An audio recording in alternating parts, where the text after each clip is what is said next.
আর তোর বাপ কি ব্যবসা করতো রে?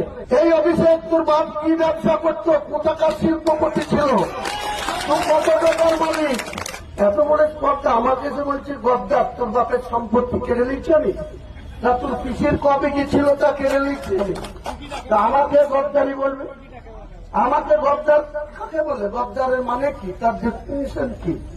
গদ্দার বলে দিয়ে চলে যাচ্ছে। এরপরে যেদিন গদ্দার বলবা, হেলিকপ্টারে উঠতে দেবো না।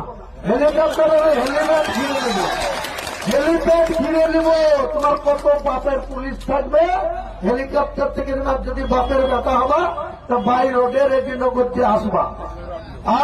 তোমাকে যদি গোদার স্লোগান না দেয় মুর্শিদাবাদের মানুষ, একেবারে ক্ষমতা হুমায়ুন কবিরকে গদ্দার।